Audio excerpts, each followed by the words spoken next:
10 inch સુધીનો વરસાદ ખાબકશે। બનાસકાંઠાના ભાગો જળબંબાકાર બની જશે। 30 જુલાઈ સુધી વરસાદનું પાણી સારું ગણાશે નહીં। પણ બનાસકાંઠાના ભાગોમાં ભારેથી અતિભારે વરસાદ થવાની શક્યતા રહેશે। દાંતીવાડાના ભાગોમાં પણ વરસાદ થશે અને લગભગ આશિયાળા વગેરે ડીસા વગેરે પાલનપુર વગેરે ભાગોમાં પણ વરસાદ થશે। પરંતુ બનાસકાંઠાના કેટલાક ભાગોમાં તો વરસાદ લગભગ 10 ઇંચ જેવું સુધી પહોંચી જવાની શક્યતા રહી શકશે લગભગ 2-3 દિવસમાં કે 4 આવનારા બીજી ઓગસ્ટ સુધીમાં। એટલે બનાસકાંઠાના ભાગોમાં જળબંબાકાર બની જવાની શક્યતા રહેશે। ઓગસ્ટ મહિનામાં પણ જુલાઈ જેવો જ વરસાદ રહેશે। 6 થી 10 ઓગસ્ટમાં દક્ષિણ ગુજરાતમાં ભારે વરસાદની આગાહી। ઓગસ્ટમાં ભારે વરસાદ થવાની શક્યતાઓ રહેશે પણ વરાપ નીકળશે। 18 થી 20 ઓગસ્ટનું વરસાદી પાણી સારું ગણાશે। 23 ઓગસ્ટ પછી જ્યાં પર્વત આકારનો મેપ ચડે ત્યાં પડે।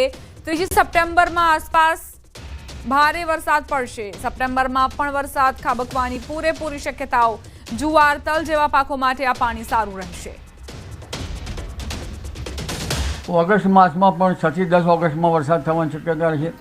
ઓગસ્ટ માસમાં વરસાદ વચ્ચે વરાપ આપવાની શક્યતા રહેશે અને તારીખ 18 થી 20 ઓગસ્ટમાં પણ વરસાદ થવાની શક્યતા રહેશે।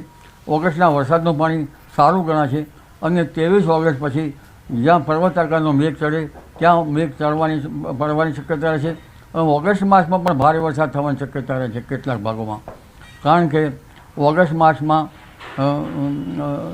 લગભગ મોન્સૂન બ્રેક થોડા દિવસોની જ આવશે અને સપ્ટેમ્બર માસમાં પણ વરસાદ થવાની શક્યતા રહેશે। એટલે આ વરસાદની સિસ્ટમમાં લાંબી ચાલવાની શક્યતા રહેશે। 3 સપ્ટેમ્બરે જોરદાર વરસાદ ખાબકશે। આ વરસાદથી ઝેરી જીવજંતુનું પ્રમાણ વધશે। ખેડૂતોએ ઝેરી જીવજંતુથી કાળજી રાખવી પડશે।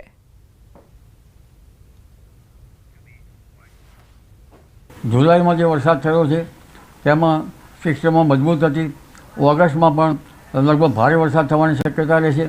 એટલે જુલાઈ જેવો ઓગસ્ટમાં વરસાદ થવાની શક્યતા રહેશે, પરંતુ 10 ઓગસ્ટની આસપાસ મોટા ફોરાનો વરસાદ થવાની શક્યતા રહેશે।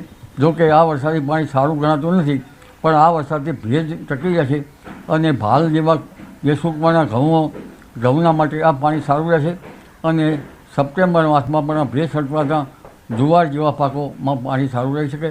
ઉપરાંત તલ જેવા પાકો માટે સારું રહી શકે અને દિવેલાના પાકો માટે પણ આ વરસાદનું ભેજગ્રાહી પાણી સારું રહેવાની શક્યતા રહેશે। સપ્ટેમ્બરની 3 સપ્ટેમ્બરમાં તો વરસાદ જબરજસ્ત થવાની શક્યતા રહેશે અને આ વરસાદ જે છે એ છૂટા ભાગોમાં થવાની શક્યતા હોવા છતાં ઝેરી જીવજંતુઓની શક્યતા વધારે છે, કારણ કે ઝેરી જીવજંતુઓનું પ્રજનન કાર્ય આ સમયમાં થવાની શક્યતા રહે છે।